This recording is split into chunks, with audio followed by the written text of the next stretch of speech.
हमारा पहला प्रश्न है, संविधान के अनुच्छेद 280 में वर्णित वित्त आयोग का निर्माण करता है। सही आंसर है ऑप्शन बी, भारत का राष्ट्रपति। हमारा अगला प्रश्न है, वित्त आयोग के अध्यक्ष की नियुक्ति कौन करता है? सही आंसर है ऑप्शन ए, राष्ट्रपति। हमारा अगला प्रश्न है, वित्त आयोग का गठन कितनी अवधि के लिए होता है? सही आंसर है ऑप्शन सी, 5 वर्ष। नमस्कार दोस्तों, मॉर्निंग जी के द स्टडी प्लेटफॉर्म में आपका स्वागत है। आप देख रहे हैं मॉर्निंग जी के ऑब्जेक्टिव क्लास 167, जिसमें हमने भारतीय संविधान के विषय वित्त आयोग को कवर किया है। इस विषय से जुड़े महत्वपूर्ण वस्तुनिष्ठ प्रश्नों को आप आसानी से याद कर सकते हैं। तो चलिए शुरू करते हैं। हमारा अगला प्रश्न है, भारतीय संविधान के अनुसार निम्नलिखित में से क्या संवैधानिक निकाय संस्था है? सही आंसर है ऑप्शन ए, वित्त आयोग। हमारा अगला प्रश्न है, पंचवर्षीय योजना का अंतिम अनुमोदन होता है? सही आंसर है ऑप्शन ए, राष्ट्रीय विकास परिषद द्वारा। हमारा अगला प्रश्न है, वित्त आयोग का प्रधान कार्य क्या है? सही आंसर है ऑप्शन ए, केंद्र और राज्यों के बीच राजस्व वितरण। हमारा अगला प्रश्न है, केंद्र और राज्य में राजस्व के वितरण में सबसे महत्वपूर्ण भूमिका निम्नलिखित में से कौन निभाता है?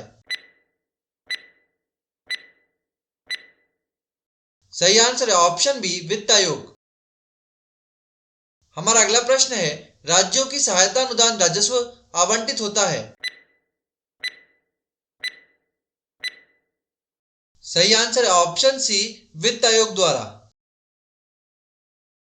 हमारा अगला प्रश्न है, राज्यों के कर भाग को निर्धारित करने का अधिकार किसके पास है? सही आंसर है ऑप्शन डी, वित्त आयोग। हमारा अगला प्रश्न है, केंद्र एवं राज्यों के मध्य वित्तीय विवादों के निपटारे हेतु मुख्य एजेंसी है? सही आंसर है ऑप्शन डी, वित्त आयोग।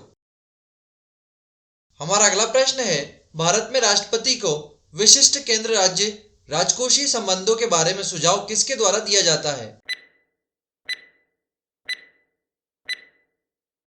सही आंसर है ऑप्शन डी, वित्त आयोग।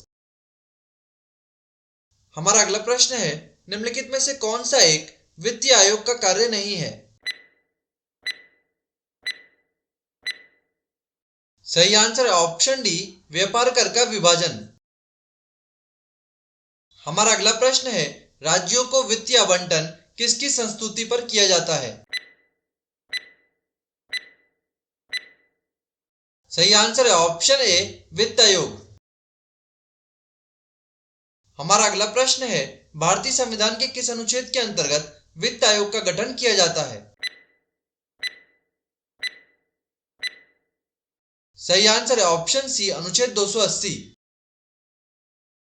हमारा अगला प्रश्न है, वित्त आयोग में अध्यक्ष के अतिरिक्त कितने सदस्यों की व्यवस्था है? सही आंसर है ऑप्शन बी, 4। हमारा अगला प्रश्न है, निम्नलिखित में से किस सेवानिवृत्त नियंत्रक एवं महालेखा परीक्षक को वित्त आयोग का अध्यक्ष बनाया गया, जबकि ऐसी नियुक्ति करने पर वर्जना है? सही आंसर है ऑप्शन बी, ए के चंदा। हमारा अगला प्रश्न है, प्रथम वित्त आयोग के अध्यक्ष कौन थे?